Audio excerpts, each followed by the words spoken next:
Hi guys, आज के session में हम बात करेंगे अबाउट अ सेक्टर जो कि लास्ट 2-3 ईयर्स से काफ़ी पिकअप कर रहा है and going forward as well over the next 5 to 10 years इसकी ग्रोथ ट्रेजेक्ट्री काफ़ी अच्छा कर सकती है। सेक्टर का नाम है फ्लेक्सिबल वर्क स्पेस। इसके अंदर जितनी भी कंपनीज हैं जैसे WeWork, office, EFC, Smartworks, Indiqube, ये सारी की सारी कंपनीज बहुत ही हाई सेल्स ग्रोथ रिपोर्ट कर रही हैं और मैनेजमेंट जो है ना इनकी ये बोल रही है कि going forward as well over the next 2-3 years ये लोग कंसिस्टेंटली इस ग्रोथ रेट को अचीव कर पाएंगे। तो ऐसा क्या हो रहा है इस सेक्टर के अंदर, that is something will be discussing in this particular video.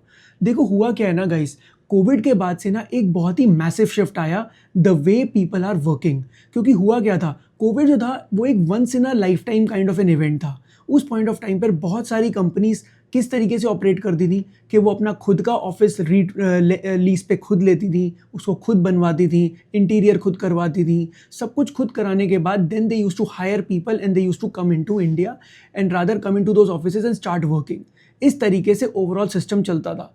लेकिन हुआ क्या, जैसे ही कोविड आया एकदम से रातों रात ऑफिसेज बंद हो गए और बहुत सारे लोग वर्क फ्रॉम होम करने लग गए। हुआ क्या, इसकी वजह से कंपनी जो थी ना उनको ये रियलाइज़ हुआ कि हमारे ना बहुत सारा पैसा जो है ना वो इन ऑफिसेज के अंदर चला जाता है, बिकॉज हमें इसके अंदर काफ़ी सारा एक्सपेंसेस करना पड़ता है, काफ़ी सारा हमें हाई केपेक्स करना पड़ता है, जिससे कि क्या हो ना वो एक ग्लोबल स्टैंडर्ड के हिसाब से ऑफिस बन पाए। और उसके बाद क्या है ना, हम उसको उस लेवल पे यूज़ भी नहीं कर पा रहे। और अगर हमें कभी उस ऑफिस को छोड़ के किसी दूसरी जगह जाना है तो उसके अंदर भी फ्लेक्सिबिलिटी इज़ नॉट देयर। अब हुआ क्या कि जैसे ही 2022 से जैसे ही इकोनॉमी ओपन अप होनी स्टार्ट हुई, इंडिया के अंदर ना GCCs का ट्रेंड आया। अब GCCs क्या होते हैं, ग्लोबल कैपेबिलिटी सेंटर्स। हुआ क्या, जितनी भी ग्लोबल लेवल पर जितनी भी बड़ी से बड़ी कंपनीज थी जो इंडिया के IT सेक्टर के थ्रू काम करती थी, जैसे इन्फोसिस, TCS, इन सबको अपने प्रोजेक्ट्स देती थी काम करने के लिए, उनको ये रियलाइज़ हुआ कि जो TCS और इन्फोसिस हमारे लिए कर रहे हैं फ्रॉम इंडिया, हम भी तो ऐसा कर सकते हैं ना कि हम भी इंडिया के अंदर खुद ही आकर अपने ऑफिस खोल लेते हैं। इंडिया के पास काफ़ी सारा अच्छा टैलेंट पूल है जो इंजीनियरिंग के अंदर काफ़ी अच्छा है, IT के अंदर काफ़ी अच्छा है। तो हम क्या करते हैं, यहाँ पर खुद के ही ऑफिसेज ओपन कर लेते हैं और हम इन लोगों को डायरेक्टली हायर कर लेंगे, जिससे ही क्या है, जो भी हाई लेवल वर्क होगा जिसके अंदर हम इन कंपनीज को बहुत हाई मार्जिन पे करते, उन कंपनीज के लिए हम क्या करेंगे, हम यहीं पे आके खुद ही हम वो काम खुद ही एग्जीक्यूट कर लेंगे। And for that they wanted to come into India. लेकिन अब एक बात सोचो, मान लो आप गूगल हो, ठीक है, और आप गूगल का आप CFO हो और इस पॉइंट ऑफ टाइम पे आप सोच रहे हो कि मुझे इंडिया के अंदर आके एक ऑफिस खोलना है और वो मुझे अगले 2 मंथ्स के अंदर रेडी चाहिए।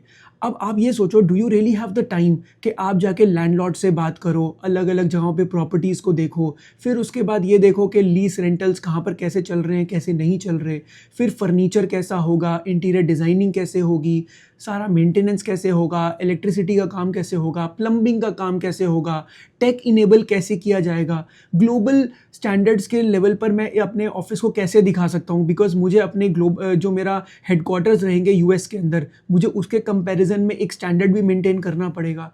अब इन सब चीज़ों के लिए ना कंपनी ये बोलती है कि मेरे पास ना टाइम नहीं है। What I want is, I want a solid partner जो मेरे को ना ये सारी की सारी प्रॉब्लम्स को ना मेरे लिए सॉल्व करके मेरे को दे दे और मेरे को मंथली एक बिल भेज दे, and what I will do is I will pay the bill, as simple as that. मुझे टेंशन नहीं लेनी कि इस पर्टिकुलर ऑफिस के अंदर कैफेटेरिया कितने हैं या कहाँ पर है और कितने मीटिंग रूम्स होंगे, कैसे होगा, सारी की सारी चीज़ें मुझे पहले से ही ऑलरेडी फिट आउट चाहिए और इसके लिए मैं पर सीट बेसिस पर मैं पैसे देने के लिए तैयार हूँ। अब होगा क्या, मुझे लेट्स सपोज 1000 पीपल अपने इस ऑफिस के अंदर चाहिए, तो मैं उनको क्लियरली बोल दूंगा कि देखो मुझे 1000 सीट्स चाहिए इस पर्टिकुलर ऑफिस के अंदर और मैं इतना पे करने के लिए रेडी हूँ। Based on that these companies are going to provide me with the services. एक तो वो पहले का सारी की सारी जितनी भी चीज़ें हैं उनको सारा का सारा खुद हैंडल करेगी और फिर ऑनगोइंग बेसिस पर जो भी मेंटेनेंस की प्रॉब्लम्स भी आती हैं उसके लिए भी I don't have to worry about it. These companies are going to take over all the problems which I might be facing. तो that was the whole structure of flexible work space in India. तो बहुत सारी companies ऐसी हैं, उन्होंने क्या करना start किया, ग्लोबल लेवल पर मास स्केल पर इस चीज़ को लेकर चले गए। देखो हुआ क्या ना, पहले वीवर्क आया था सबसे पहले। वीवर्क ने क्या किया था, सबसे पहले उन्होंने क्या सोचा कि बहुत सारे ऐसे स्टार्टअप्स हैं, उन्होंने क्या किया, फ्रीलांसर्स और स्टार्टअप्स के ऊपर पहले फोकस किया था। ठीक है, उन्होंने क्या सोचा कि यार देखो जितने भी स्टार्टअप्स हैं उनके पास इतनी इनिशियली कैपिटल नहीं होती, तो what they can do is वो कुछ सीट्स ले सकते हैं और अल्टीमेटली एक ऑफिस एनवायरनमेंट क्रिएट कर सकते हैं जिससे वो हाई क्वालिटी टैलेंट को हायर कर सकें और वो एक अच्छे ऑफिस में काम करें सो दैट उनकी स्टिकीनेस थोड़ी इंक्रीज कर सके with respect to working in that company. तो उसके हिसाब से उन्होंने क्या किया, वीवर्क ने तो उस मॉडल पे वर्क किया, लेकिन इतने में ना स्मार्ट वर्क्स एक और कंपनी है, उसने क्या सोचा कि यार जब ये छोटे लेवल पर ये हो सकता है तो ऐसे बहुत बड़ी बड़ी कंपनीज भी होंगी जिनको ये सारा हैसल चाहिए ही नहीं। जैसे मैंने अभी आपको एग्जांपल दिया, जैसे गूगल का एग्जांपल है, अमेजॉन का एग्जांपल है, अमेरिकन एक्सप्रेस हो गया या फिर माइक्रोसॉफ्ट हो गया, ये जितनी भी कंपनीज हैं आज की डेट में ऐसे ग्लोबल कैपेबिलिटी सेंटर्स जो है ना 1800 प्लस सेंटर्स हैं इस पॉइंट ऑफ टाइम पर इंडिया के अंदर, एंड गोइंग फॉरवर्ड ये बहुत ही रैपिड पेस पर इंक्रीज कर रहे हैं। तो आप ये समझ लो जितनी फास्ट ये लोग कंट्री के अंदर आ रहे हैं, अब सोचो ना, लेट सपोज एक कंपनी, मान लो कि चलो जैसे गूगल का एग्जांपल लिया था, मान लो उसने मुंबई के अंदर अपना एक ऑफिस खोला। अब मुंबई के अंदर उसने स्मार्टवर्क्स के थ्रू काम किया। स्मार्टवर्क्स ने क्या किया, सबसे पहले क्या किया, लैंडलॉर्ड से बात करी, लैंडलॉर्ड से प्राइम लोकेशन उनसे लीज पे ली। तो होगा क्या, स्मार्टवर्क्स सारा काम खुद कर रहा है। स्मार्टवर्क्स ने क्या किया, लैंडलॉर्ड से पहले प्रॉपर्टी ली, फिर उसको 2 मंथ्स के अंदर पूरा रेडी किया, पूरा उसके अंदर इंटीरियर डिजाइनिंग करी, उसके अंदर सारी फैसिलिटीज उसके अंदर लेकर आए, सब कुछ प्रिपेयर करके दिया, फर्नीचर लेकर आए, everything they planned, right. And after that उन्होंने क्या किया, इसको रेंटल इन्होंने क्या किया, कॉन्ट्रैक्ट कर लिया with Google, with Amazon, with other companies, और ये होते हैं मल्टी ईयर कॉन्ट्रैक्ट्स। क्योंकि सिंपल सी बात समझो ना, मैं इतना आज एक्सपेंस कर रहा हूँ तो मुझे कई सालों तक, मुझे क्या है ना, लेट्स सपोज 3 ईयर्स 4 ईयर्स के लिए मैंने लीज एक साथ साइन की जाती है। इससे क्या होता है, एक रेवेन्यू प्रिडिक्टेबिलिटी आती है इन कंपनीज को लेकर। तो ये कंपनीज क्या कर रही हैं, ये इन बड़े बड़े जितने भी क्लाइंट्स हैं ना, इनको टारगेट कर रही हैं। और ये क्या करते हैं, अब सिंपल सी बात समझो, जैसे वीवर्क जो था वो तो 5, 10, 15, 20 इन सीट्स के ऊपर या 50 सीट्स तक मैक्सिमम काम कर रहा था। स्मार्टवर्क्स बोल रहा है कि नहीं, मुझे मिनिमम ऐसे क्लाइंट्स चाहिए जो मिनिमम 1000 सीट्स ले मेरे से। अब इतने अच्छे हो गए तो इसका मतलब ये लोग सिर्फ ऑफिस नहीं बना रहे, they are actually building campuses. तो ये लोग क्या करते हैं, बहुत massive amount of huge properties और कैंपसेस को सीधे इनको लीज पे लेते हैं और फिर उसको एक प्रॉपर स्ट्रक्चर देके उसको प्रिपेयर करते हैं, जिसके अंदर बहुत सारी कंपनीज के एम्प्लॉयज एक साथ काम कर सकते हैं। बस ऑब्वियसली सबकी विंग्स विल बी डिफरेंट, लेकिन एक ऐसा प्रॉपर कैंपस स्ट्रक्चर दे दो जिससे कि उनको एक प्रॉपर एक मल्टीनेशनल फीलिंग आए and they feel like that they are working in a good company. That is the whole purpose of this particular setup. और इसके अंदर ये कंपनीज क्या कर रही हैं, they are making massive profits. क्योंकि हो क्या रहा है ना, देखो सिंपल सी बात समझो, why these companies are growing at such a stupendous pace, क्योंकि इनका ना बेस छोटा है अभी, और ये लोग उस लेवल पर क्या है ना, अब जैसे स्मार्टवर्क्स की बात करूं, वो ऑन एवरेज 30% प्लस से इजीली ग्रो कर सकता है। इस पॉइंट ऑफ टाइम पे वीवर्क जो है वो 20-25% की ऑन एन एवरेज उसकी जो मैनेजमेंट है ना, वो ये ग्रोथ रेट की बात कर रही है। एक और कंपनी है by the name EFC।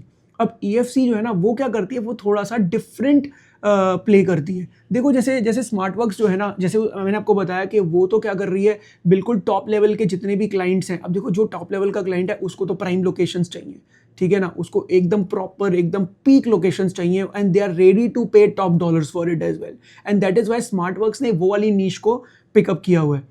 EFC ने क्या सोचा, नहीं मुझे ऐसा करना है, मुझे ना बिल्कुल प्राइम लोकेशन तो नहीं चाहिए, लेकिन प्राइम लोकेशन के आसपास की प्रॉपर्टीज जो थोड़ी मुझे चीपर लेवल पर मिलेंगी, वो अच्छी होंगी प्रॉपर्टीज, लेकिन उतनी पीक उसकी लोकेशन नहीं होगी और उतना पीक उसके अंदर इंफ्रास्ट्रक्चर नहीं होगा, और वो थोड़ी सी चीपर और अफोर्डेबल लेवल पर रहेंगी। तो बेसिकली ये लोग क्या करने की कोशिश कर रहे हैं, थोड़ा सा मिड सेगमेंट के अंदर जाने की कोशिश कर रहे हैं। साथ में क्या है ना, इन्होंने क्या किया, पेपर फ्राई का आपने नाम सुना होगा। पेपर फ्राई जो है ना, ये फर्नीचर की कंपनी है, ऑनलाइन प्लेटफॉर्म है जो फर्नीचर वगैरह सप्लाई करते हैं। अब देखो एक बात समझो, जितनी भी ये कंपनीज हैं इनको पूरा फिट आउट्स वगैरह सब खुद ही क्रिएट करने पड़ते हैं। तो आप समझो ना कि अगर इनको पूरा का पूरा स्ट्रक्चर रेडी करना पड़ेगा तो इसके अंदर फर्नीचर भी बहुत जाएगा, और फर्नीचर जो है वो एक बहुत ही मेजर कॉस्ट होती है।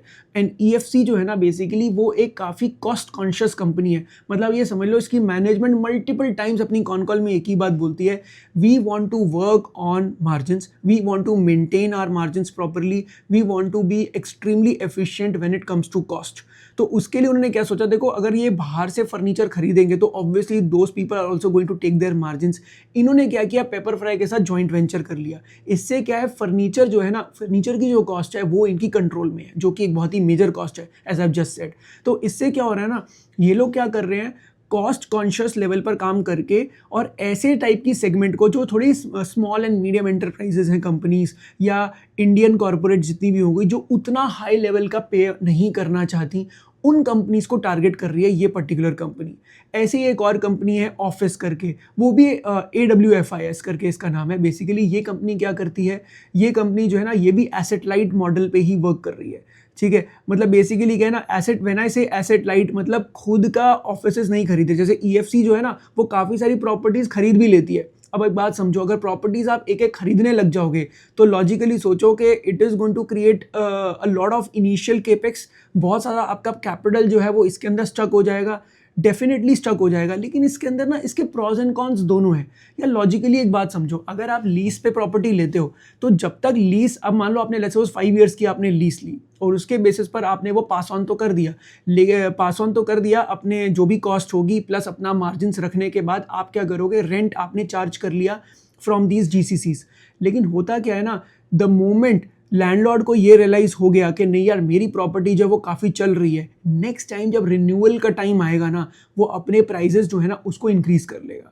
अब उस पॉइंट ऑफ टाइम पर अगर आपकी जो कंपनीज हैं, जो आपके साथ आपके जो क्लाइंट्स हैं, basically if they have deep pockets and they are willing to pay that number, तो होगा क्या, तब तो आप उसको कस्टमर को रिटेन कर पाओगे। लेकिन अगर मान लो ड्यू टू सम और दी अदर रीजन, अगर मान लो मार्केट के अंदर डिमांड सप्लाई डायनामिक्स इस तरीके से हो जाते हैं, या जिसमें क्या हो कि सप्लाई जो है वो मार्केट में ज़्यादा हो रही है, डिमांड रिलेटिवली लेट सपोज थोड़ी सी कम हो रही है, उस पॉइंट ऑफ टाइम पर इन टाइप की कंपनीज को काफ़ी ज़्यादा मार्जिन कंप्रेशन भी लेना पड़ सकता है। मतलब वही वाली बात होगी ना कि आप कॉस्ट तो पास ऑन कर नहीं पा रहे, और लैंडलॉर्ड जो है उन्होंने लेट सपोज प्राइसेस अगर बढ़ा दिए, तो उस पॉइंट ऑफ टाइम पे कंपनी को थोड़ी बहुत प्रॉब्लम भी आ सकती है, and that is something which needs to be taken. तो इन चीज़ों के ना वही वाली बात होती है कि हर एक टाइप की बिजनेस स्ट्रैटेजी के अपने प्रॉज एंड कॉन्स हैं, राइट। तो बेसिकली कुछ कहीं चीज़ें वर्क करेंगी और कहीं चीज़ें वर्क नहीं भी करती समटाइम्स फॉर द कंपनीज। लेकिन EFC जो है ना, एज आई जस्ट सेड, वो क्या कहते हैं कि नहीं, हम जो थोड़ी मिड लेवल प्रॉपर्टीज़ हैं हम उनको बाय आउट ही कर लेंगे।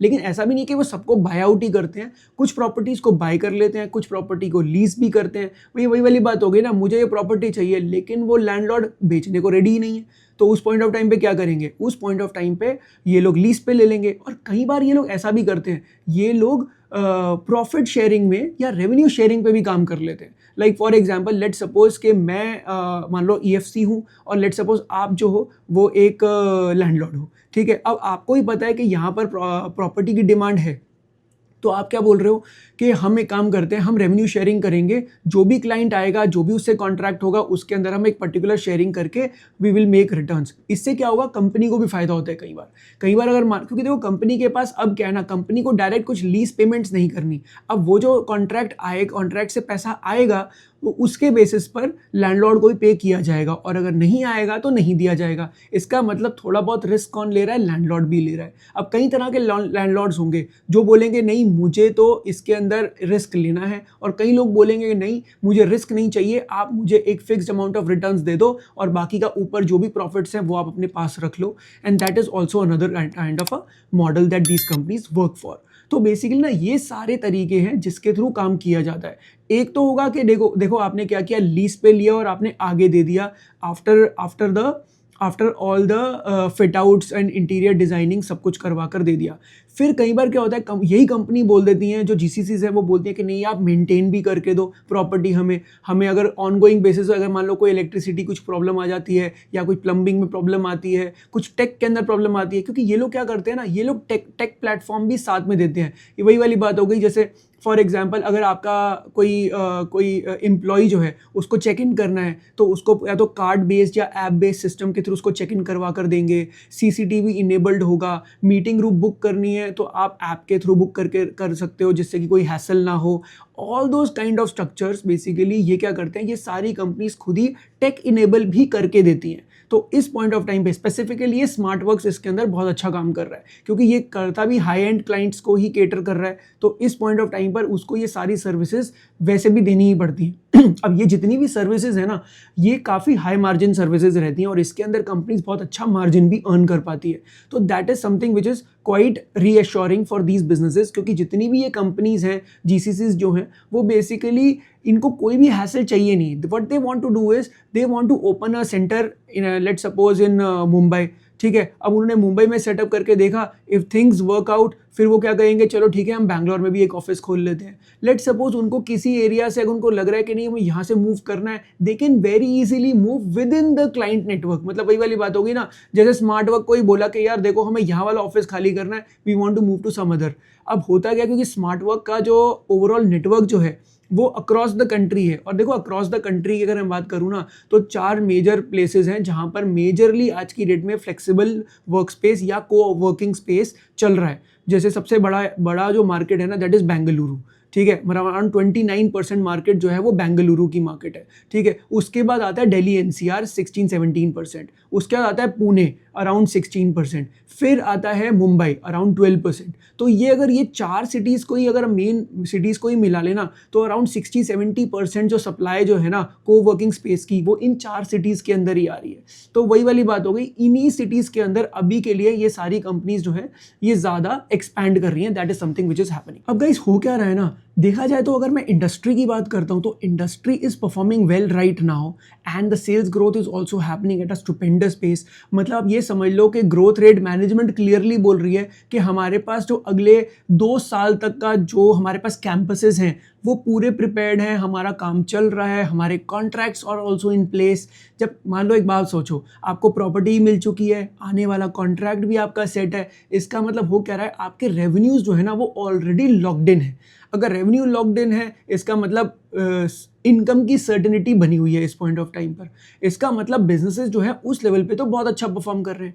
लेकिन प्रॉब्लम क्या हो रही है, उसके बाद भी ना मार्केट के अंदर इन कंपनीज की जो वैल्यूएशन है वो उस लेवल पर नहीं चल रही। मतलब वही वाली बात समझो, इंडिया है, जैसे उसकी अगर नॉमिनल ग्रोथ रेट अगर इंडिया में अगर 13-14% एवरेज चल रही है, तो ये इंडस्ट्री जो है वो खुद 20% पे ऑन एन एवरेज ग्रो कर रही है। और जितने भी ये प्लेयर्स हैं, ये लोग 30%, 35%, 40%, 50% इस लेवल पर ये सारे के सारे सेल्स ग्रोथ दिखा रहे हैं। और ये लोग ये भी बोल रहे हैं अगले 2-3 साल तक इजीली ग्रो कर पाएंगे। उसके बाद भी मार्केट इनको बहुत हाई वैल्यूएशन नहीं दे रहा है। इसका सबसे बड़ा रीज़न ये है एआई। क्योंकि बात पता है क्या है, आज की डेट में ना जितने भी ये जीसीसीज, जितनी भी ये नई कंपनीज आ रही हैं, इनके ये जितने भी लोग जो है ना, जितने भी कॉर्पोरेट जो हैं जो फ्लेक्सिबल वर्क स्पेस के अंदर वर्क कर रही हैं, इनका जो मेजर जो क्लाइंटेल जो है ना, that is from IT sector.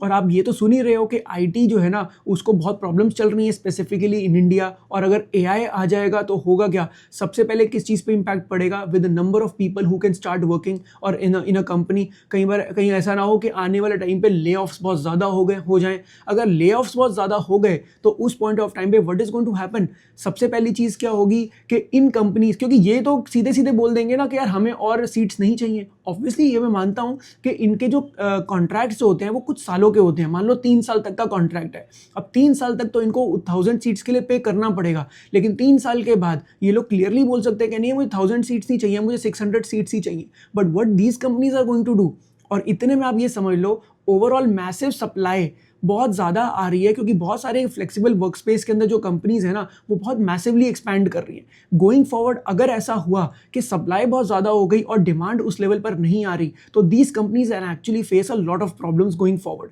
इसीलिए अगर आप इन कंपनीज की मैनेजमेंट की बात सुनोगे ना, जो कॉन कॉल्स के अंदर ये लोग बोल रहे हैं, हर कंपनी एक ही चीज़ पे फोकस कर रही है कि हम लोग अपने ना आईटी पोर्टफोलियो को कम करने की कोशिश कर रहे हैं and we are trying to move towards BFSI, industrial और इंजीनियरिंग सेगमेंट्स के अंदर हम फोकस ज़्यादा करने की कोशिश कर रहे हैं कि हम उन वाले क्लाइंट्स को यहाँ पर लेकर आ सकें। क्योंकि आईटी में आएगी ना प्रॉब्लम, तो सबसे पहले आईटी में आ सकती है।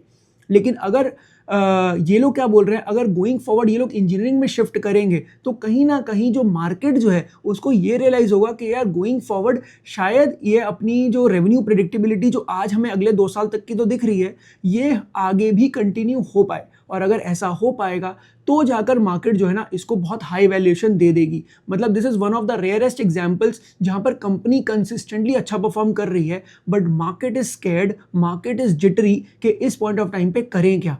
और देखो एक और ना बहुत बड़ा रिस्क भी है यहाँ पर।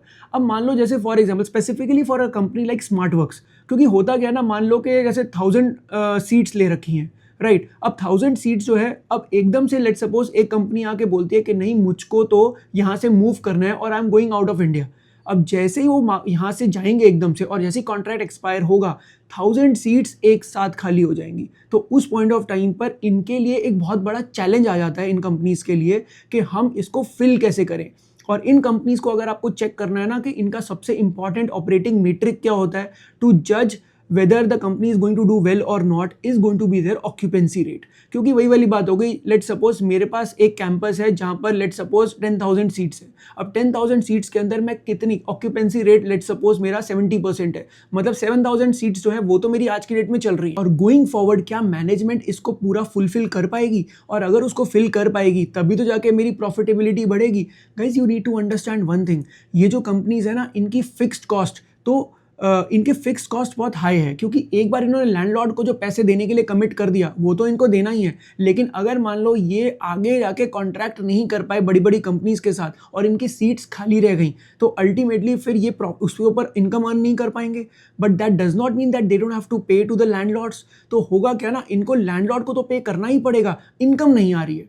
लेकिन एक पॉइंट पे अगर ये अपनी ऑक्यूपेंसी रेट को बढ़ा पाए तो होगा क्या, इससे इनकी जो प्रॉफिटेबिलिटी है, जितनी रेवेन्यू इनका फास्ट ग्रो करेगा उतना ही इनका प्रॉफिट मार्जिन्स एक साथ इंक्रीज करेंगे। क्यों? क्योंकि increasing the number of seats will not increase the cost, क्योंकि कॉस्ट जो है वो मोर और लेस कांस्टेंट है, राइट। तो होगा क्या, पैट जो है ना, प्रॉफिट आफ्टर टैक्स, एक साथ बढ़ेगा। और इसको बेसिकली फाइनेंशियल टर्म्स में बोल देते हैं ऑपरेटिंग लेवरेज। मतलब इन कंपनीज को जो है ना ऑपरेटिंग लेवरेज बहुत ही स्ट्रांग मिलती है and that is something which can work to their advantage. तो आई होप आपको ये चीज समझ आ रही होगी कि डेफिनेटली ये जो सेक्टर जो है ना, it has a lot of potential, it has a lot of scope. लेकिन अभी बिकॉज AI की वजह से मार्केट जो है ना वो काफ़ी ज़्यादा नर्वस हो रखी है कि IT का क्या होगा और क्या ये कंपनीज कॉन्फिडेंटली और क्या ये कंपनी अच्छे से पिविट कर पाएंगी टू अदर सेक्टर्स। क्योंकि अगर ये नहीं कर पाए और IT की प्रॉब्लम आ गई तो गोइंग फॉरवर्ड जो इनकी जो रेवेन्यू प्रेडिक्टेबिलिटी है ना वो उस लेवल पे ना दिख पाए और उस पॉइंट ऑफ टाइम पे these companies might not perform well and that is the only reason why they are not commanding premium valuations as of now. तो आई होप आपको आज का वीडियो अच्छा लगा होगा। If you like this video guys then don't forget to like, share and subscribe to the channel. I will see you in the next one.